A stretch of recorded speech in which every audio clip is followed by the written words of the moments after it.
Welcome to Exploration Arcanum. My name is Jason. In this episode, Jana Stern, astrologer, psychic, tarot reader, and podcast host, talks to us about personal power, self-sovereignty, and the magic of embracing your authentic self. She also discusses her upcoming projects, dealing with trauma, shadow work, daily spiritual practices, and lessons from her journey as one of the hosts of the weekly Metaverse and Metaphysics spaces on X, formerly Twitter. I'll put links to all of Jana's projects in the description below. If you enjoy this episode, please give it a like and subscribe to the channel for more esoteric conversations. Thank you. Casting circles beneath the midnight sky. Incantations beneath the...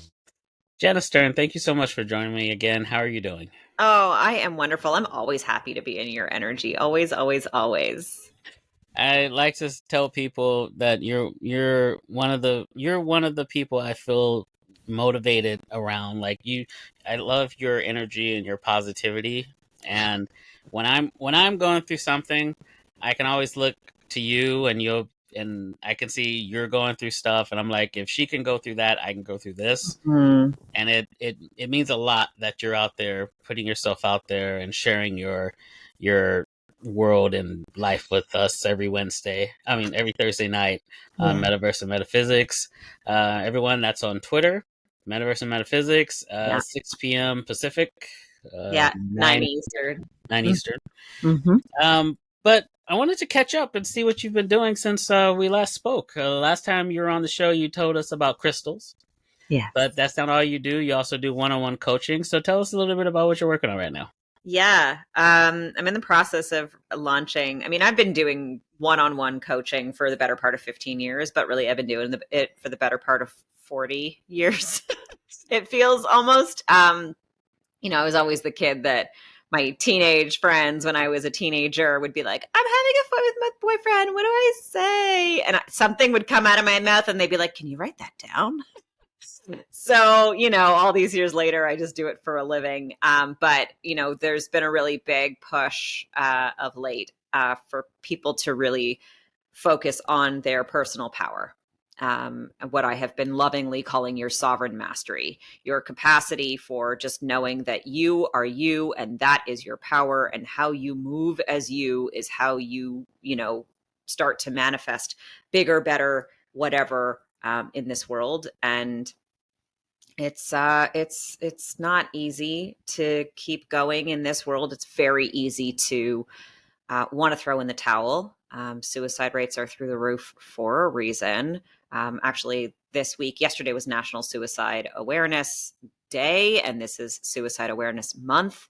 And that is a real, real, real thing. And it pains me when I think about how much people suffer. And I remember being in that place myself years ago, and grateful to be on the other side of it, and very, very empathetic to those who suffer. And I keep showing up because when I came back from my attempt, I was very clear that I'm here for a reason. It is to remind people that there is something worth sticking around for. So it's not always going to be easy, but it is always going to be worth it. Right, and that's a great point, because one of the things that I've experienced over the years is just you have to have a reason why, and that's very helpful to it's not just about how I feel. It's also about my parents, my fiance, my dog. I can't let Anita down. So it's just those little things. So it's just like, okay, keep going. Yeah. But when you're offering these services, are there any like misconceptions people come to you with, like about what it is they're expecting to get out of this? Mm-hmm. Yeah, people they're looking. I get two kinds of clients. Either they're like, I've been to all the therapy, I've done all of the things, I know all the words, the buzzwords, I know all the tools, the this, the that, but I'm stuck. I keep hitting the wall. And I'm like, you're hitting the wall because you're doing the same thing over and over again. And your therapist keeps saying, and how do you feel about that? But not really giving you any tools. Or I have clients that are constantly, from the next healer to the next coach to the next retreat, to this event, to that ayahuasca thing, to whatever it is, and they're not integrating. And a lot of where misconceptions come about is that there's either a Band-Aid solution, some pill that you're going to take that's going to solve it all for you. There isn't. Sorry, spoiler alert. Or that I'm going to solve all your problems, right? I'm going to go to therapy and therapy is going to make me all better. Nah, bro, you make yourself better in the times between your sessions. That's how that works. And so, a lot of the stuff that I do when I'm coaching one-on-one is just sort of like, first of all, who were you designed to be? And we don't just do that in an abstract way. We do that in the literal way. So we're looking at your birth chart. How was it written in the stars that you are meant to be in this world? And every time I do an astrology reading for anybody, they always come away with this feeling of, oh, so it's okay that I am the way that I am? And my answer is always, not only is it okay, it's imperative right now. You need that sovereignty. You need that weirdness. You need that little bit of magic spectrum goodness that you are in this world. Right. Otherwise, you can't master yourself. And then we work on the mastery. Gotcha. So the sovereignty aspect is basically cutting away from what other people, the world, expect of you. Mm-hmm. Twitter, and coming back into your own self. Yeah. Okay. Really understanding that, really and truly from the moment I speak about this in a very specific way. From the moment that you take your first breath, if you looked up at the sky and took a snapshot of where each planet was, where the luminaries, the moon, the sun, the nodes, everything, where was the ascendant, where was the sun rising at the time of your birth, that determines your chart. And that chart speaks to not only how you show up, the archetypes, which are our planets, but also how your life is affected, right? Based on the housing system. So we really, really break everything down in that first meeting, in that first session. And then from there, we talk about, okay, well, what's shown up in your life? What events have happened? What traumas have you experienced? What conditioning have you faced? What beliefs do you hold? How do you keep showing up the same way over and over and over and over and over again? What's in your blind spot that you can't see? And I'm going to just lovingly hand it to you on a platter, and what you choose to do about it is your problem. Right. Yeah. Right. Well, but I like that, how it's not just me sitting here listening to you. It's actually you're pushing it back on me, or me sitting here listening to you. Right. And but it requires work on my part. Mm-hmm. It's not just it's not as simple as, well, Jana said do this, right? Though I will give points and tips and things that do help. But yeah, the thing about it is, each of us is designed differently. We all have different things that we resonate with. Different tools are going to land for different people, right? Some people never want to touch a tarot deck in their lives. Other people want to ask their cards what they're supposed to eat for dinner, right? And it varies from person to person, what tools work, what tools don't, what tips work, what tips don't, what books are going to resonate, what thoughts are going to, what practices, breath works, even different kinds of breathing. Some feel really good to some people and other people really can't vibe with it. And so we really want to break down those nitty gritty things for you, because it's not a one size fits all spirituality, wellness, health, mental health, right? It's not. It's truly figuring out who you are at the core and then navigating your life, rerouting the whole thing, rewriting the map from there, but checking your original map. Am I still doing it the way I'm supposed to? Am I off or am I on? Am I in alignment? Am I balanced or am I imbalanced? Am I okay or am I not okay? Because it's easy to be not okay in this world. It's too easy. They have all the answers, the pills, the Netflix, the things to numb yourself with, the addictions, the foods, the this, the that. It's too easy. So we have to be our own sovereign selves, our own self-perpetuating, self-evolving selves. Otherwise, into the lull we go, and the pit of despair is eternal. Yeah. when you're doing this, because you mentioned the birth chart. Mm. So I've tried to do that, but I don't know what time of day I was born. So how what do you do in a situation like that? Well, we can kind of like ballpark it. First of all, there are astrologers. I am not one of them, but there are astrologers that can look at the things that have happened in your life, literally days that you had car accidents, the day that you got married, the day that you graduated from high school, blah, blah, blah, blah, blah, and actually be able to back chart what time you might have been born Okay. based on those experiences in your life, which is super cool. But what we do is we default to, if you don't know the exact time, if you're like, I was born in the morning, we can kind of ballpark it. But even if you're like, I don't know, I was adopted, this, I just happen to know my day of birth, but who knows?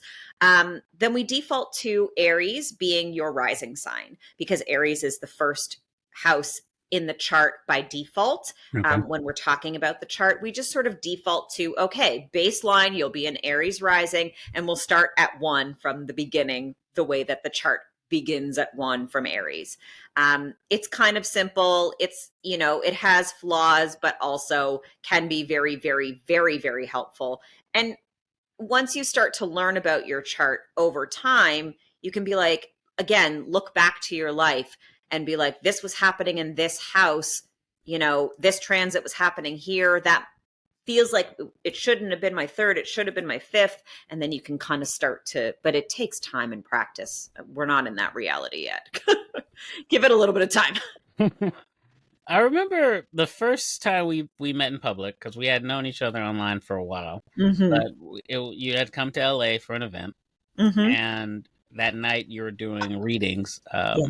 at another event, Yeah. and but you didn't use tarot cards. You used an oracle deck. So Mm-hmm. what's the difference, Mm. and why would you use an oracle deck as opposed to a tarot deck? Yeah. The difference is that I always say, tarot is going to show you where the shadow is. Oracle is going to show you where the light is. Mm. Both will deliver the exact same message, but one is going to be sweet in your mouth and one is going to be a little bit salty. Um, I myself am quite salty. So there's no need for more salt. So I deliver with a little bit of sweetness because my message is going to have the bit of a backhand to it anyway. So I usually use Oracle. I read tarot for myself, but when Mm. I'm reading clients, I tend to read Oracle because I find it more gentle. And I also think that it's one of those things that tarot is very, very specific. It's an ancient, ancient wisdom.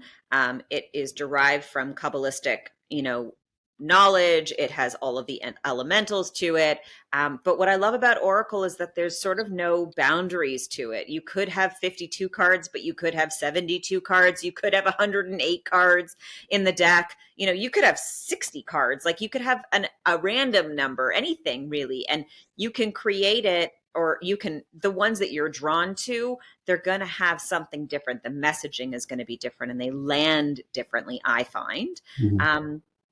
And I mean, I love both, but usually I read tarot for me and oracle for clients because I know that sometimes my words bite. And when, if the death card shows up, people tend to be like, or if the tower card comes, they're like, I'm like, it's going to be okay, but I don't want to have to deliver it that way. I'd rather be like, new things are coming, endings are near. And that sounds way better than like, it's all going to come crashing down like this tower is, right? Mhm. So Yeah. the same thing, but a little bit different.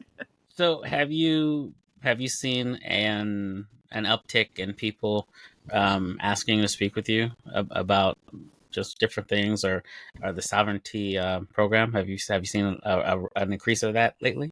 Yeah, people are desperate to talk about things that have like realness to them, that have like that are light and airy but also dense and real, if you will, like dense as in this reality, can speak about the truth. People don't want to talk about the weather.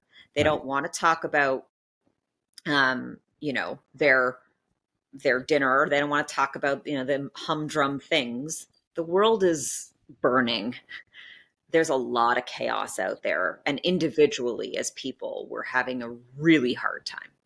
And so, yeah, people have been coming to me and saying, do you do one-on-one? What do what do you offer? And I've actually, my Sovereign Mastery program is not, there's not even a page for it on my website, but I have clients that come to me and say, how do I work with you one-on-one? Because I need some guidance. I don't, my therapist is hit the limit. My best friends are not giving me the guidance that I need. I need more, and I don't exactly know what it is. But yeah, definitely for sure. It's been, when the world is in chaos, my business is thriving. It's that way sometimes. Like when crypto's going nuts, I'm very busy. That's right. So your website is janastern.com. Mhm. For anyone who wants to check it out, we'll put a link in the description. Sure. But now you also are a podcast host, and well, actually, you're a podcast host and a Spaces host. But let's talk about the podcast first. Your Sure. podcast is called "I'm Really Into That Stuff," and I love it because I love hearing all these just random stories from people who are like, "This is me. This is what I like." What was the idea behind starting that podcast? It actually started with one of my girlfriends who at the time was living in England, and I was here in Toronto. And I knew that she and I always had these brilliant, brilliant conversations. We'd start to chat about something, and then all of a sudden we'd be like, we got to record this. And so we started, and we had these beautiful conversations about all kinds of different things that we were into. And somewhere during the pandemic, things got turned around and shifted a lot, and things got busy. And I started to travel. She was very busy with her work, and other things were going on. And so she decided she had hit her burnout. And I thought, well, I still want to have these conversations. And I know a lot of really incredible people doing really cool things in the world of woo. Let me have these combos. So I started to just invite people in. Hey, what do you want to talk about this? You want to talk about that? Let's talk about these things. And so just had these really cool and interesting conversations about how people went from normal, air quotes, normal lives to these woo, weird, wild, wonderful worlds. Well, I think I can identify with that because that's kind of how this all started. Is I was trying to figure out. I knew I wanted to do an occult theme channel. Yeah. But I'm not, at least in my opinion, a very good teacher. Like I don't like listening to myself, so I can imagine how other people might feel. So I didn't want to put anyone through that. So I was like, okay, well, how about if I bring on other people who I find interesting, like yourself, and let them do the talking. And then that way you don't have to sit here and listen to me. But that was basically the idea, and I just kind of ran with it. What and we talked about it too. I also noticed that there's a lot of esoteric occult themed channels that are unnecessarily dark.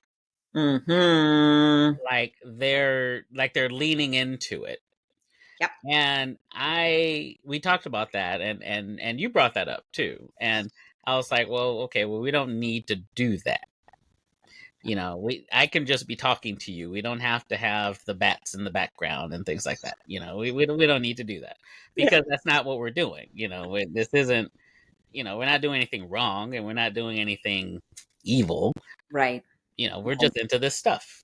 Exactly. And then go ahead. I'm sorry. Yeah, no, it's okay. I think that as you're speaking, I was like, yeah, and also like a lot of what we think about as occult, like, or as normal, is based in the occult. So much of our lives that we think are monotonous or, mundane are magical AF.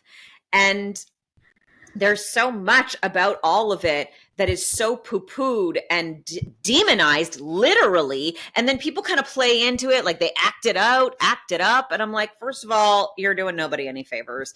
Right. Secondly, it's really not even about that. Like, so much of reality is mystical, and we have to bring it back in. Like, this is what I mean, there is this higher vibration that needs to be brought into this reality. Like, the density of our third dimension needs aerating, it needs breathing room. We have to breathe in this dimension, and there is a reason for that. Right. And I think that, I understand that that has its place. The people who want to be extra dark and witchy and weird and woo and whatever, like, that's cool, be it if you're about it, but you don't need to turn the sauce all the way on. Like, the world is magical. It's okay. Right. Right. You don't have to bring out the cauldron, even though we all have one. I fully have a cauldron. Like, I fully have a cauldron. I'm just saying, but it is, but I mean, it's just like, I enjoy talking to people. I enjoy talking to you. I enjoy talking to you too. And when we're talking, I don't think of it as, occultist. This is Jana. This is my friend. This is someone I love. So I'm not going to, it doesn't have to be that way. It's just two friends talking, right? Exactly. When you're doing because you also have a line of NFTs, right? You have the crystal magic punks, and then you had another one. Higher beings. Yeah. Yeah. So are you still working on those? Are you still doing that? Yeah, so my higher beings, I think there's like 3 of them left. Basically, that gives you access to free astrology reading. The price of them is, when I priced them, was about the price of what an astrology reading was at the time. Now it's like crazy discounted. So if you're like, I can't afford to do this, but you have some crypto, go buy a higher beings. But the crystal magic punks, that I created, they were my first NFT that I minted in 2021. I'm super proud of them. They are crystals that give you like a channeled message, and with each one you're really embodying that energy and holding it in your wallet, same as you would in your hand. The cool thing about crystal frequency is that literally all you have to do is think about the crystal, and suddenly its energy is with you. And that is actually being turned into an oracle deck that will be available for purchase by the holidays of this year. So stick around for that. Yeah, there's going to be a physical deck and also a virtual deck that you'll be able to purchase and play with, and have the full collection of the NFTs, not as NFTs, but as cards, and the little booklet download with all of the information of what each crystal is, how to use them, and then how to actually take that crystal and bring it into your everyday life through different practices that might be everything from journaling to candle lighting to whatever. So, bringing a little bit of occult, a little bit of magic in with your magic punks. Well, actually, I'm glad you brought that up, because when we last spoke, when we were talking about crystals, something that you said that stuck with me is basically, let the crystal choose you. And do you see that? Do you find the same works for decks and for, let's just say, the NFTs? Like, should your NFT be choosing you? And the reason why I asked that question is because images can be magical too. And selecting, a lot of people, remember when everyone was putting their NFTs as their PFP? And I'm like, okay, do you know what that is? Magic. Right. And I'm just like, do you ever have that conversation with people? Like, that image came to you for a reason? Yes. And that you wear it as your avatar is hilarious to me, because my avatar looks like what you're looking at on this screen. Right.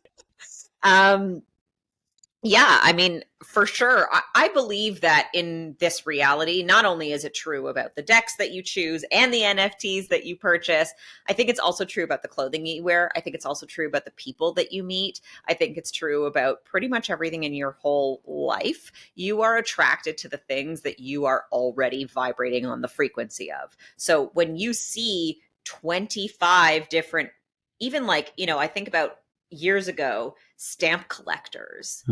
Not every stamp was for you, but you collected the ones that had value for you, right? It's that kind of a thing. You are drawn to the energy of it, and it is drawn to you the same way. And actually, when you are intentional about your PFP and about your decks and your crystals and all of those things start to happen for you in line with that.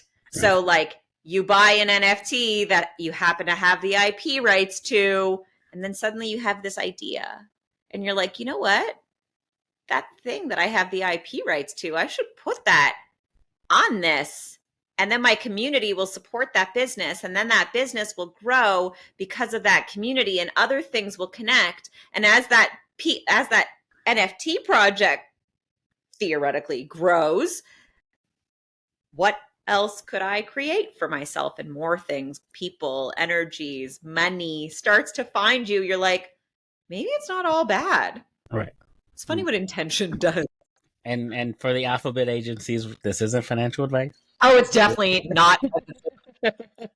Please don't buy literally anything I tell you. Don't even buy my services. The not financial advice. I'm not even giving spiritual or psychic advice. I'm just talking. None of that. I'm responsible for anything you say or do. The end. But in seriousness though, images are powerful. Yes. And my Twitter profile is like a virtual. Oh, I've been loving your PFP lately. Yeah. Don't think I didn't notice. That's the AI me. Yep. I love him. And I love you also. I love you more, but I like your AI you a lot. Go on. But then I also have Holy Guardian Angel above for the banner background that was a poster that was developed for a documentary series that I'm supporting. Cool. And I just wanted to, because I talk about tech a lot, and I wanted to have something else to look at. When I go to social media, I got it. Having that angel there, having the little magician next to my name and stuff like that, that's just my way of being like, okay, disconnect. I am protected. You can't touch me. Get away. I'm fine. Thank you. Yes, I do tech, but also I'm fine. Thank you. Yeah. And you're right. Having those little fixes does open doors, because I've been blessed to have a lot of people respond to me to say they wanted to come on the podcast, and that's been an amazing change, and it's welcome. It's very welcome. And I remember the other thing I remember from when we first met in person is you asked me what I wanted, and I recall. And I said chaos. It was given, Jay. And it came in spades. And so I was like, you know what? We're going to redo that one. Okay, so what do you want now? I want peace. Radical change, right? Yeah. Well, it's just that whole you have what you say. It doesn't matter what religion you're a part of, that stays constant. That's right. You have what you say. Yeah. And that's one of the things I remember talking about that on the Twitter Spaces or X Space, whatever it's called now. Because someone brought that up. And I remember you told them, like, I forget the person, I wouldn't name them anyway, but they were basically just spewing negativity. and you had to tell him, As X and Twitter tends to do. Go right. on. But you told him to stop. Hmm. And because you have what you say. Yeah. And that blew me away because I've always thought that, and when you said that, confirmed you're one of my favorite people, because I was like, she gets it, and it just confirmed it. Hmm. And do you come across having to do that with people, to just be like, stop speaking negative over yourself? Yes, constantly. All of the time. Yes. Um, I have to do it for myself even. I feel like we're so programmed by the things that we think we know. And we believe the stories we tell about ourselves so deeply. The experiences that we've experienced confirm for us, yep, I'm shit. I ain't worth nothing. And it will look for evidence and find it very, very, very, very, very, very easily. Hmm. And, you know, it's hard to catch yourself in the thought. And it's even harder not to behave the ways that are natural to you, trauma responses that lead you to that thinking. Hmm. And yeah, I'm constantly being like, oh, I just, I do it in my relationship all the time. Like, oh, I just said the thing I didn't want to say. I was just behaving the way I know I don't want to behave. I'm doing that thing again, and it happens for me all the time. But yes, certainly with my clients, especially in coaching sessions, but just in general, like, they'll send me a voice message and I'll be like, well, first of all, let's start with the fact that you were condemning yourself for your own humanity and the way that you as a person have coped and survived. We have all of the ways that we are because we are a species of survival. Hmm.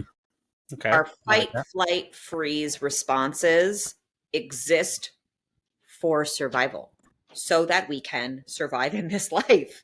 And we're at a stage of humanity where I'm not going out there to hunt. You don't need to hunt for me. I'm going to go to the grocery store and get what I need. I'm going to pick up my food at the farmer's market. I'm good. Yeah. I'm not using my brain width for that, right? My bandwidth, my brain width, whatever. I'm not using it for that. So instead, it needs something else, and it's going to find problems, and I'm going to create them and recreate them constantly. And so like being mindful and noticing them is a practice. It takes time. Now, one of the services that I saw offered is shadow work. Can you tell me a little bit about that? What is that, and how does it work? Yeah, it's kind of part of everything I do, I think. Um, you know, to everything there is always an opposite, right? If there is an up, there's a down. If there's an in, there's an out. If there's a black, there's a white. Um, and so shadow in this case, what you're talking about, we talk a lot about sort of this like love and light in spirituality, where things are just airy and easy and peaceful, and like that sounds lovely, but it also sounds super disconnected from reality, and it stops you from having to look at why you behave the way that you behave. So I'll just like use a personal example, okay? My biological father has been mentally ill my whole life. He's been in and out of institutions, and I've had a lot of abandonment around that because he was never emotionally or often physically available to me. So my abandonment issues are massive because he started when I was 3 in hospital. So I was very, very young, and that relationship is a core relationship. Over time, the way that abandonment shows up can be everything from, don't sit in the other room for too long without saying hello to me, to, pick up the phone and call, to, whatever it is, you didn't do things the way that I need because I didn't have control when I was a child over my reality, and I need to have so much control now. And so when you don't put your towel back on the thing in the upside down way that I need it to be, then something isn't right and I'm losing my mind, and you don't understand why I've lost my mind, though, to the extreme that I have. But it's because all of these things are going on. My shadow work is to look at, well, Jana, the towel is no big deal. The big deal is the thing that's underneath it all, which is that you are chronically have been abandoned. So learn to trust that you're not abandoning yourself, and that other people are not default going to leave you, and that you can't stir the pot and be an asshole and be like, maybe if I'm a big enough jerk, then they will do the thing that I think they're going to do subconsciously anyway. And so that is like a teeny little example of what shadow work looks like. You have to go into the underworld. You have to, I always say, you got to shine the light under the bed and know what kind of monsters you're dealing with. It's not the same for everybody. It's different for everybody, but it's up to you to do that work. And so I really help you to go into the shadow.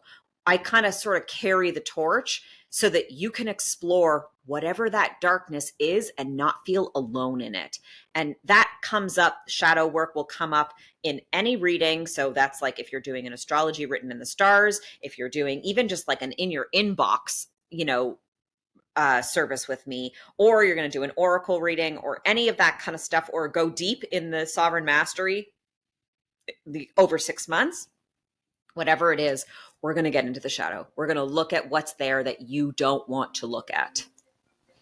And then when someone's doing that, are they journaling? Are they recording like their thoughts down?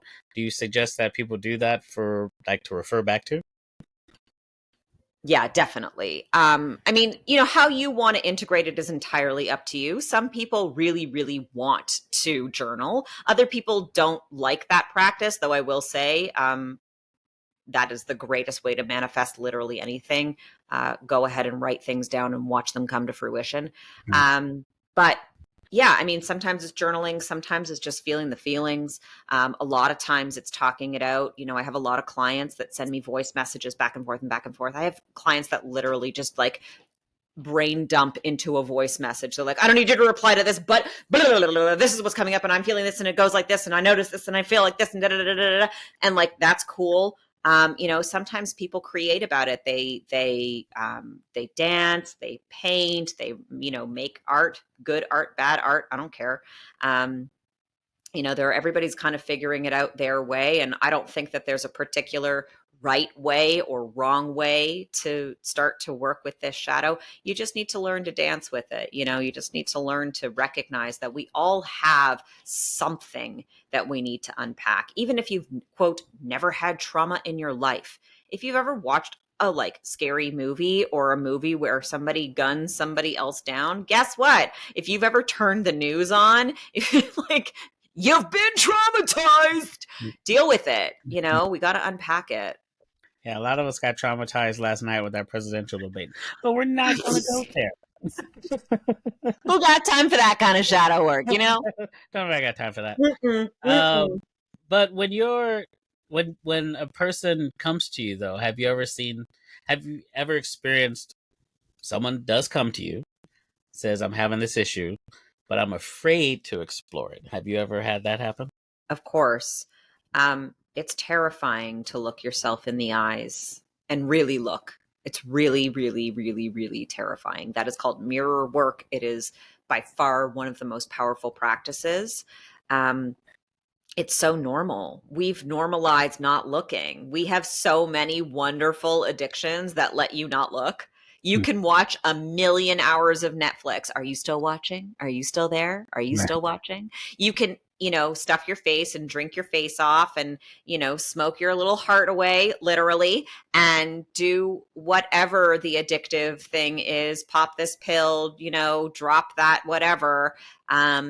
and never have to deal with it. And it takes serious courage and bravery, even to look for a second. A lot of the times when I show people what's in their blind spot, they're just doing a quick look and then they're like, oh boy, deer in the headlights. What do I do now? And I'm like, you just keep driving. You just keep going. You know it's there. And when you're ready to look again, it will still be there haunting you, but at least you have context for it. It's terrifying. It's really, really, really, really, really, really scary. I don't think that it's easy for anybody, but it's the work worth doing.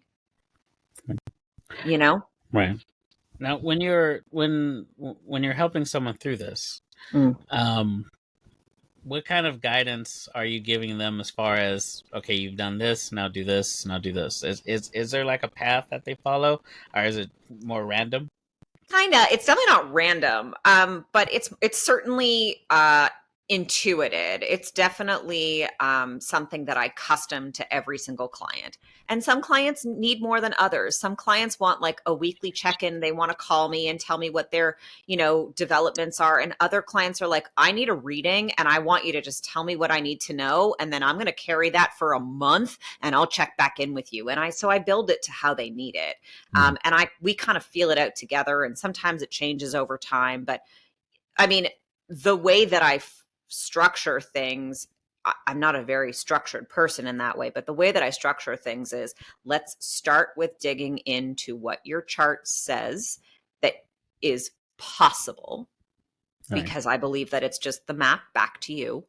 And then we really unpack what's in the way, Gotcha. what stops you. And that can look so many different ways.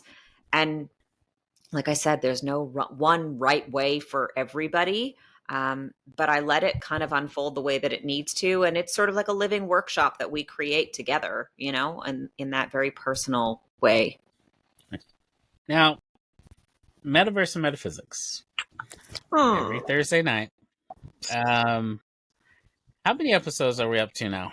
134 this week. 134. So, what would you say is the biggest takeaway you've learned from doing that for so long? Like, what's the biggest lesson you've learned from doing that? I think that I'm nothing without the people who support me. A massive shout out to Jody and Davita, Davita and Jody, Jody and Davita, Davita and Jody, Davita and Jody, Jody and Davita. I love them. Davita she invited me to do a space with her. And I was like, okay, what are we going to talk about? She's like, I don't know. I was like, let's talk about the metaverse and metaphysics. And she was like, okay. And, Jody showed up to our first one, and then our second and our third and our fourth. And by our fifth one, we were like, you're going to co-host with us. And then, of course, Twitter became X, and now we can't co-host either of them because they rug every time. But they are why I keep coming, why I keep showing up. And they are the most incredible friends. It's miraculous to me that I get to talk about these things that are some weeks I literally feel like I'm just venting, having a therapy session with my girlfriends. And then I remember, oh yeah, there's like 30 listeners listening.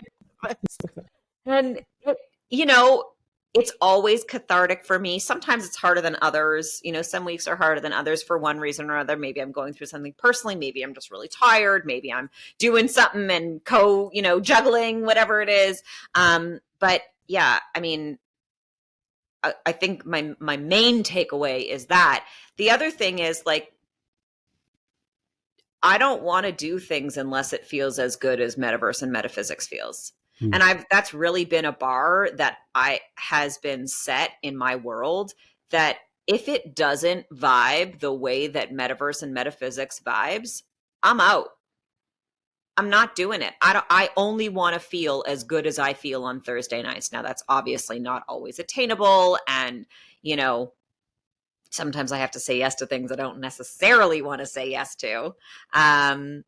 But when it's a fuck yes, it's a fuck yes. And I'm full body in it. And so Metaverse and Metaphysics, that was, Davita asked, and it was a full body fuck yes. And 134 weeks later, I still feel that way. And we talk about it every single week. Every week, I'm like, Jana, don't get into this thing where you just like go on about how much you love Metaverse and Metaphysics, but I can't help it because it's amazing that we attract these like random strangers on the internet who we would no way in the world otherwise meet.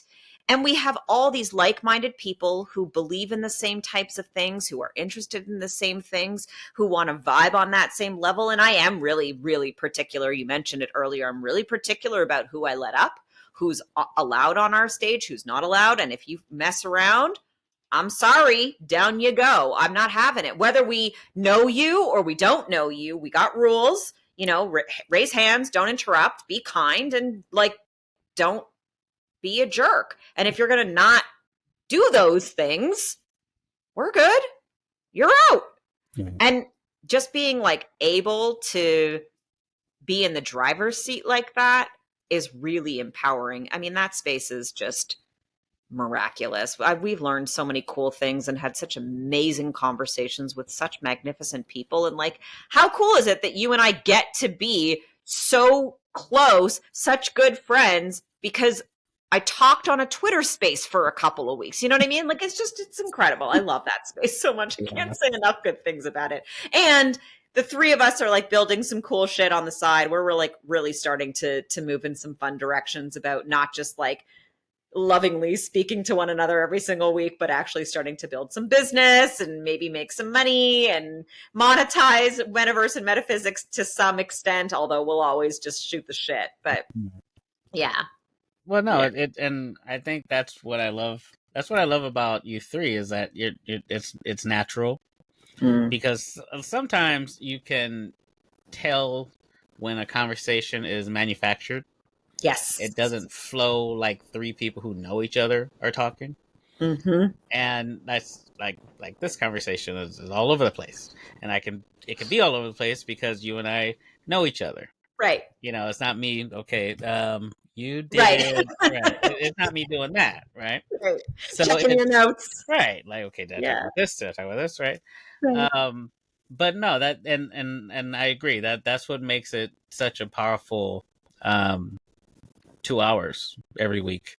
Is that and you come back every week, and I'm like the one time you were gone, they kept it going anyway, just like keep going. They were not having it. They were not having it that I was not gonna, if I wasn't gonna be there, they were like, okay, well, we have a space to do, so show must go on. Yeah. Right? Yeah, exactly. When you're in outside of being a content creator and everything, what's your normal practice like on a day-to-day basis? Like, do you like light incense, couple of candles? Yes. Although my candle lighting rituals have been more sporadic since not living on my own. My partner moved in a number of years ago. I used to light my candles every day. I think I probably light them. I mean, I light the candles for Shabbat on Friday nights, but I used to light my candles around the house. I have pillars all over the house and they don't get lit nearly as often as I would like them to, but maybe we can correct that in time. I breathe. I definitely light my candles. Certainly when the moon is new or full, there is always some kind of ritual container that I step into, either on my own or in different collectives that I'm connected to, astrological collectives, or I'm part of a number of Jewish women's groups that celebrate the new moon, as is our tradition for all of our religion, which is 5,000 years, if you're wondering. Almost 6. So yeah, I definitely have a practice. I would say my practice evolves. It changes a lot. I go to yoga. That helps too. I read a lot of books that are about conscious expansion and about connecting to different parts of the metaphysical realities that we live within, or the confines of them. And, you know, the consistent thing for me is that I have really mind bending, opening conversations with people that I care about. And I don't surround myself with people that I can just, you know, who are like yes men that are going to say the same things over and over again, talk about the monotony of the day to day. They're going to open my mind further and further, probe questions, you know, that'll go deeper. They're researchers. They are people who are exploring, you know, wherever it is, the Arcanum, right? So, yeah, there's just, you know, I like people who are curious because I'm a curious person. That's my Mercury in Pisces. I just, what's impossible. I want to know what's impossible and let's invent it together. So, yeah, I try to have as many of those kinds of conversations. It's a big part of my practice. And I talk to God. I talk to God a lot. I have a big, we've had a lot of conversations for sure since October. But really all my life, I've had a lot of conversations with God and spirit and the universe. And, you know, I'm very fortunate to have the gift of clear audience, and so sometimes I can hear God talk back, which is awesome. So, yeah, I dig that a lot. Like a lot of people that know me actually think I'm an atheist because I don't talk to people about what I believe. mm-hmm. But I'm like, I talk to God all the time. And sometimes I talk at him because I'm like, what the hell? You know?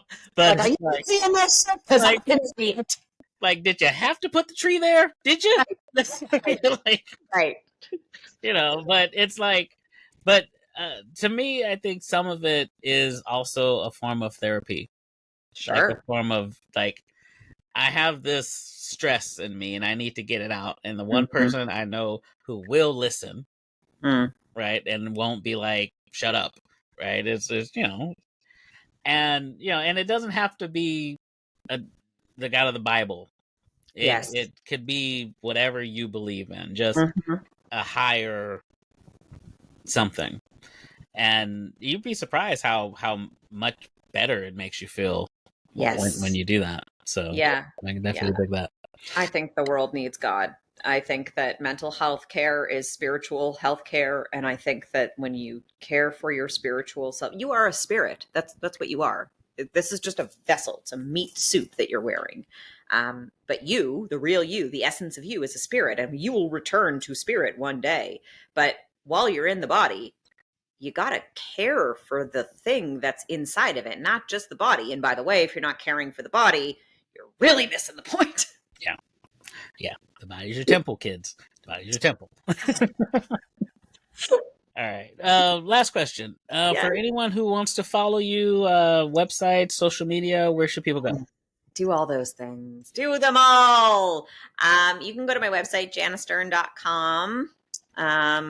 There's a little freebie that you can download there. I got to get that shit in order, but there is a freebie that's called Activate Your Chakras. Gives you a little ebook on sort of how to navigate that. We all have energetic spots in our body where energy flows to and from us, and it affects our physical health, our vitality, our energy, our emotions, all kinds of things. And you can actually affect it through everything from breathing to chanting mantras to the food that you eat, the crystals that you use, the essences of flowers and herbs that you play with. And all of that stuff is all listed in there. So it's just like an empowerment tool that you can use. So go to my website and grab one of those things. And you can follow me on all of the socials, whatever the one that you like is. I'm probably there. And it's at Jana Stern Healer on literally everything. That's on X or Twitter, Instagram, Facebook, TikTok, blah, blah, blah, whatever the thing is, that's where you can get there. And if something is like stupidly urgent, you can email me, but don't make it urgent because my email literally says, I'll get back to you in 72 hours. This is not urgent.